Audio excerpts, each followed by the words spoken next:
American Revolution, 1775 to 1789.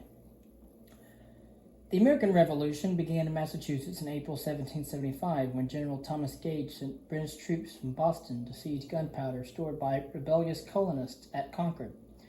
Boston was a hotbed of revolutionary sentiment, and patriots there spotted the redcoats as they were leaving town on April 18th.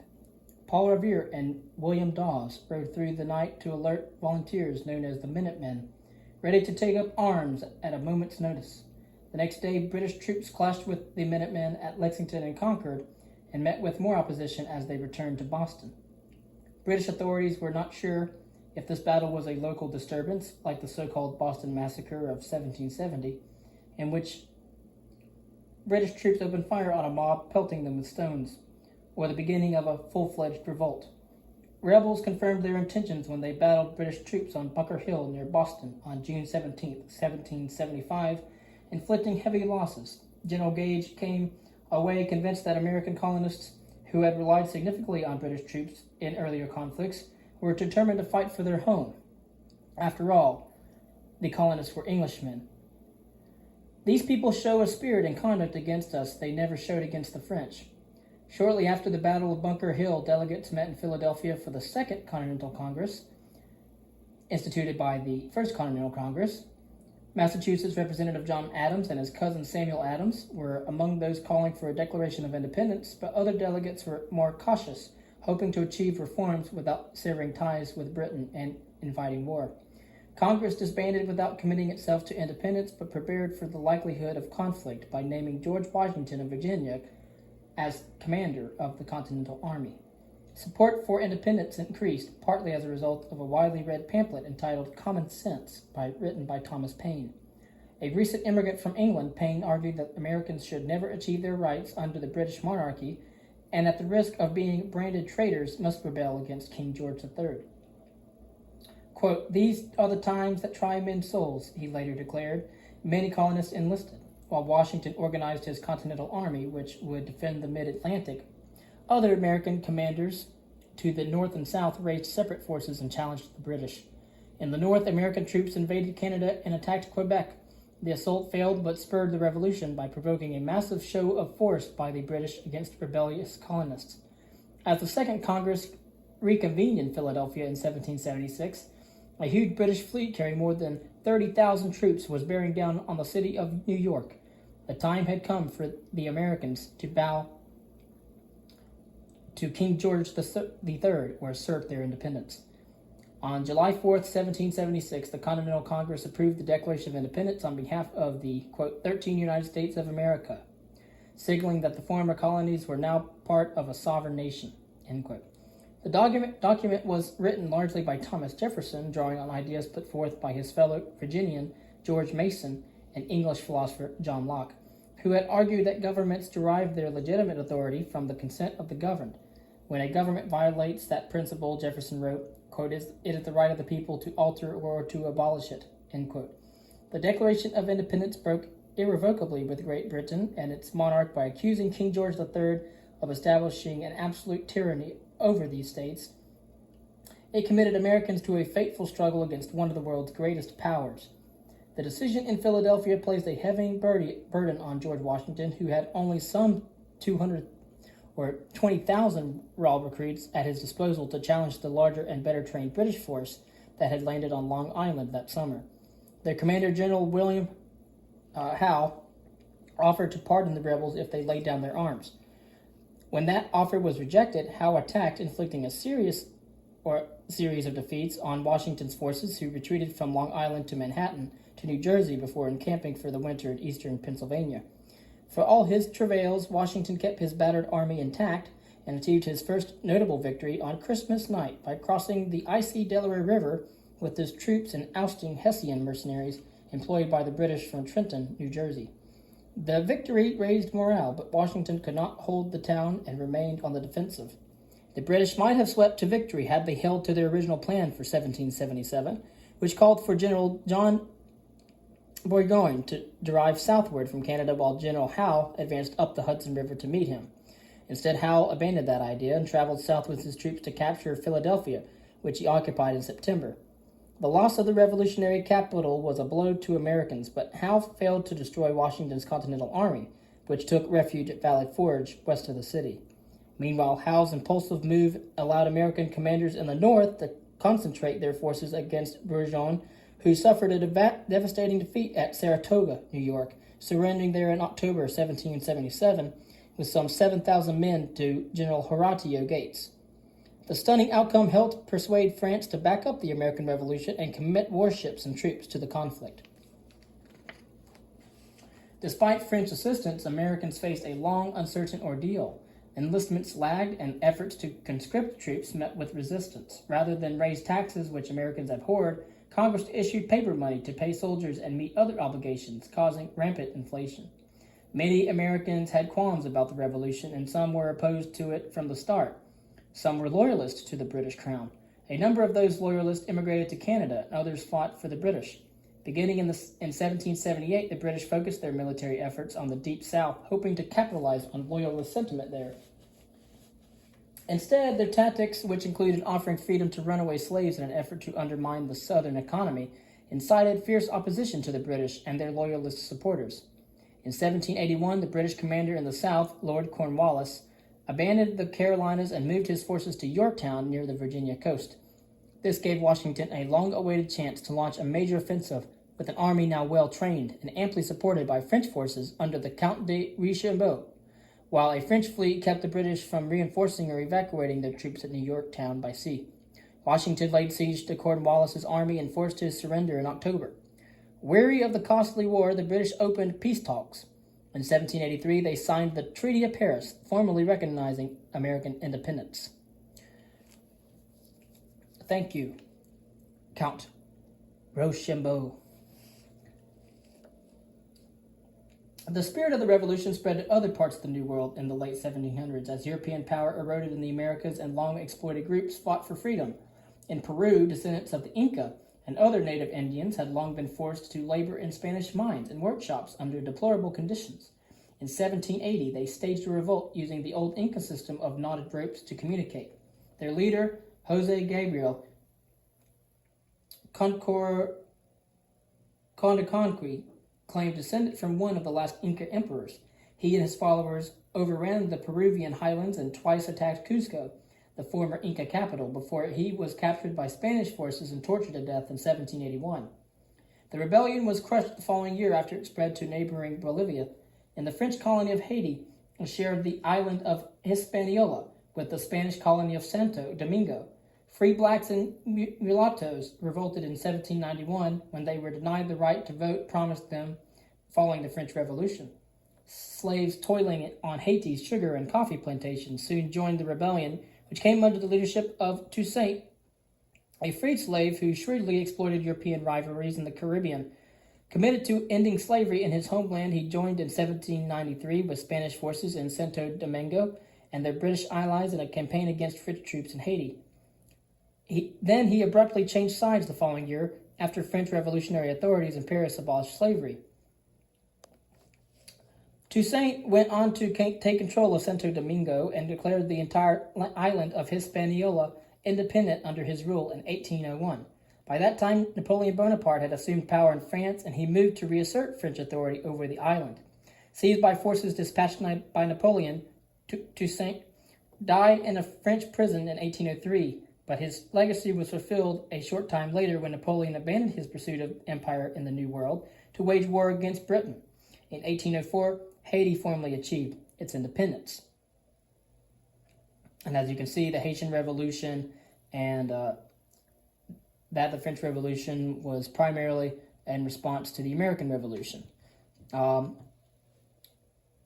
Confederation to Union, the Americans had won the war, but their revolution would not be complete until they formed a strong and stable government that perpetuated their democratic ideals. During the war, the former colonies organized themselves as states with their own legislatures and governors. In 1781, the states approved Articles of Confederation that granted limited power to Congress, made no provision for a chief executive, and left to the individual states the authority to raise troops, levy taxes, and to elect its own representatives. This loose confederation reflected the revolutionary sentiments of Americans who feared that a powerful central government would lead to tyranny. It soon became clear, however, that the nation needed strong leadership to survive and prosper. Victory over Britain opened a vast area beyond the Appalachians. Managing that territory and defending settlers were tasks best performed by the federal government. The states were similarly ill-equipped to deal with debts the nation incurred during the war. Many Americans felt a strong federal government was needed. Leading this effort were self-styled Federalists such as Alexander Hamilton of New York. At their urging, delegates from the states met in Philadelphia in 1787 for the Constitutional Convention to devise a new form of government. Federalist proposals met with a sharp opposition from anti-Federalists, later known as Republicans, who sought to uphold the rights of the states and limit federal authority. Now, I must say here that it was not a new form of government. It was just a better government. In the end, a compromise was reached through the efforts of 81-year-old Benjamin Franklin, a revered figure whose support for the new Constitution reassured Americans and helped win ratification by the states. The Constitution transformed the nation from a confederation into a union held together by the new powers vested in Congress and the new President of the United States. Checks and balances helped ensure that neither the Congress nor the chief executive exceeded their powers, and a third branch of government, a federal judiciary led by the Supreme Court, served to uphold the Constitution and federal laws. Congress now had the power to raise an army and impose taxes and tariffs to relieve the national debt. To safeguard citizens and their liberties, Congress added to the Constitution a Bill of Rights, which the Articles of Confederation did not have, which guaranteed Americans freedom of speech and religion, a free press, the right to bear arms, trial by jury, and other protections. Many matters were left to the states, including which were crucial issues as slavery, which was prohibited in most northern states but remained illegal in the southern states, and the right to vote.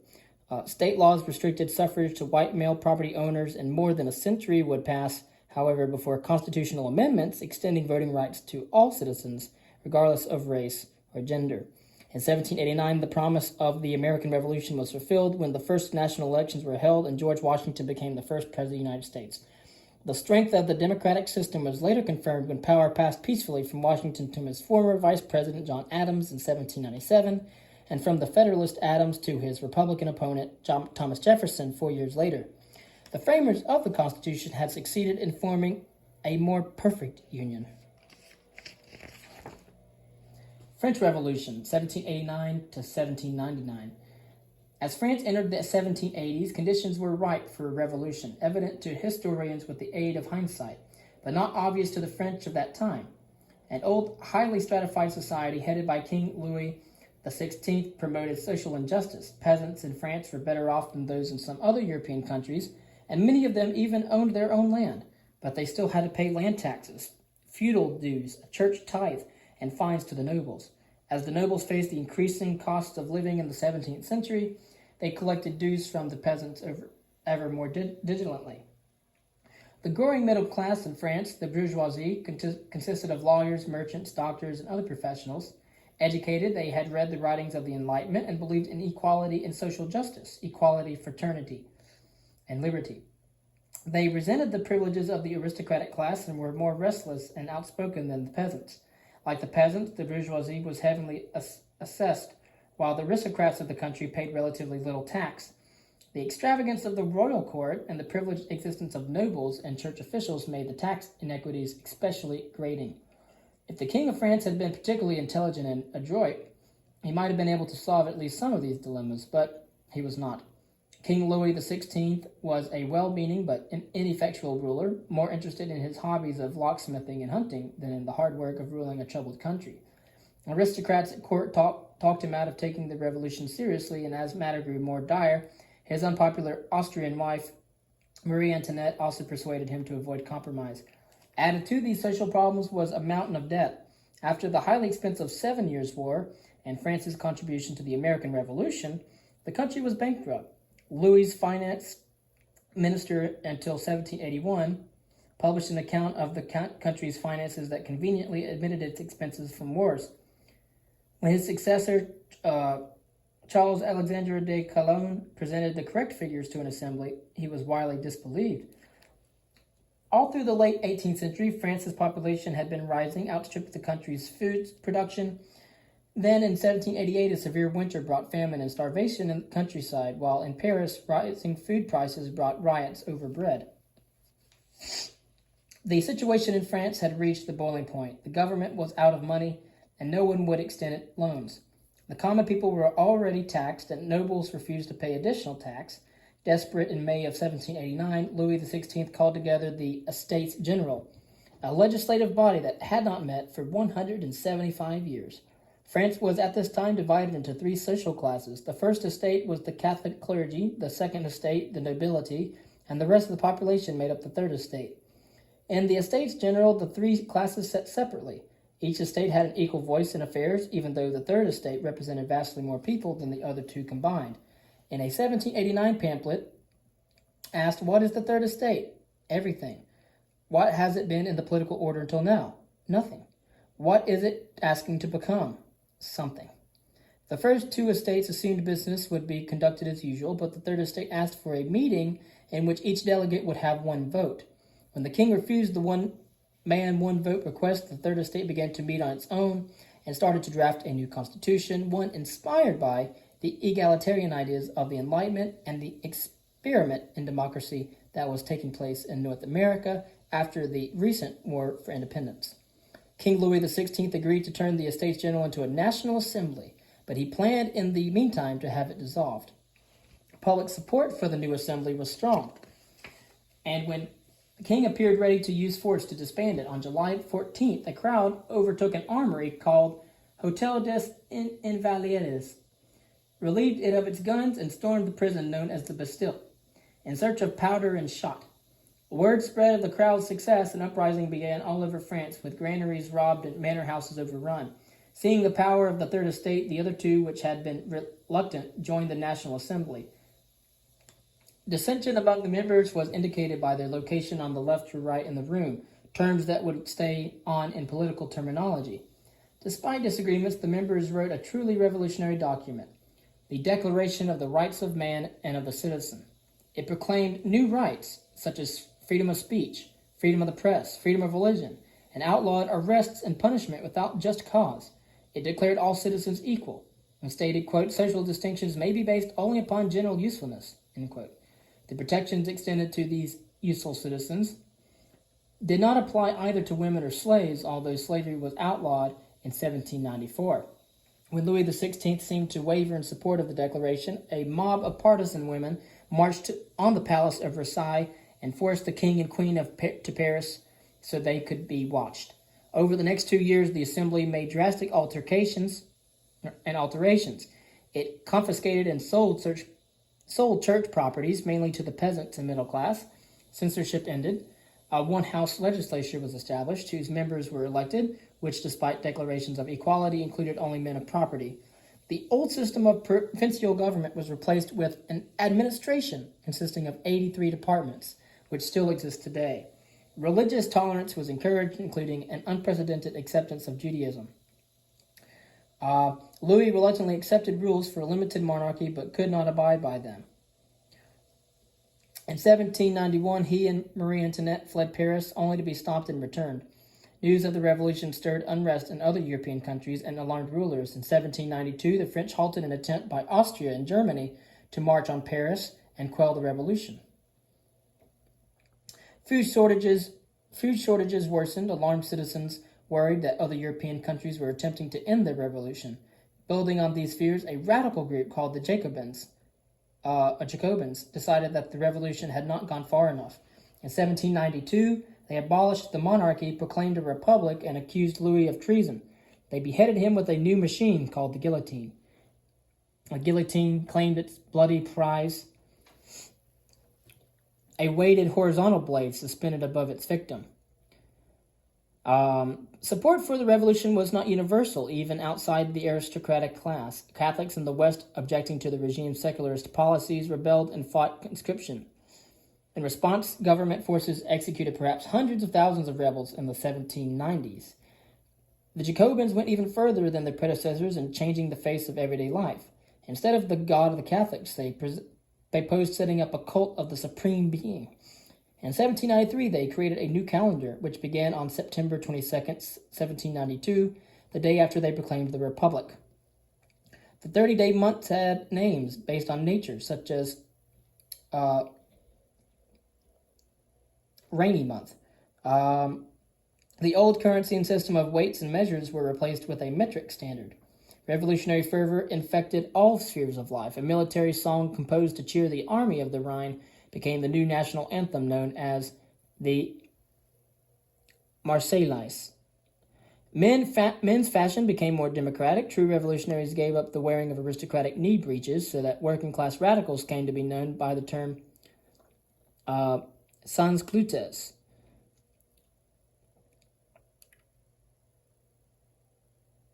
Or sans culottes. Or sans culotte. Titles and indications of nobility were dropped. As a result, King Louis marched to the guillotine as a citizen. The execution of Louis XVI outraged European monarchs. Britain, the Netherlands, and Spain joined in the fight against the Revolutionary Army. Hundreds of thousands of French royalists immigrated. The Jacobins killed thousands of people whom they declared counter-revolutionaries. A reign of terror that continued into the time turned, and a revolutionary tribunal ordered one of the Jacobin leaders, a young lawyer named Maximilian, beheaded. In 1795, a new constitution was adopted, less radical than that of the Jacobins. Some calm returned, churches reopened, 5 men elected by the assembly served in the executive branch, known as the Directory. The economy was still in chaos, however, and the country was still at war. In 1799, a group of politicians, aided by soldiers, executed another coup, unseating the leaders of the Directory. By the following year, it became clear that the primary beneficiary of that coup was the brilliant young general Napoleon Bonaparte. And so that is the American Revolution, the French Revolution, before we get into the Age of Imperialism, European and Pacific. And then we'll go into Napoleon and Latin American independence. But though the British, Spanish, Dutch, Portuguese, and French were major players in this age of overseas expansion, other European countries staked claims in the New World as well. Scandinavians, including Swedes and Finns, created a Swedish enclave on the Delaware River. Russians took over Alaska, monopolizing the lucrative fur trade. In the Old World, formerly quiet nations such as Sweden, Madagascar, and Vietnam began to flex their muscles, consolidating internal power and looking toward the outside world. And so, if you want, we can go into the Delaware River colonies, Alaska, Sweden, Vietnam, and Madagascar. But these prominent geographic places would go on to have their own unique histories in the 16th, 17th, and 18th centuries.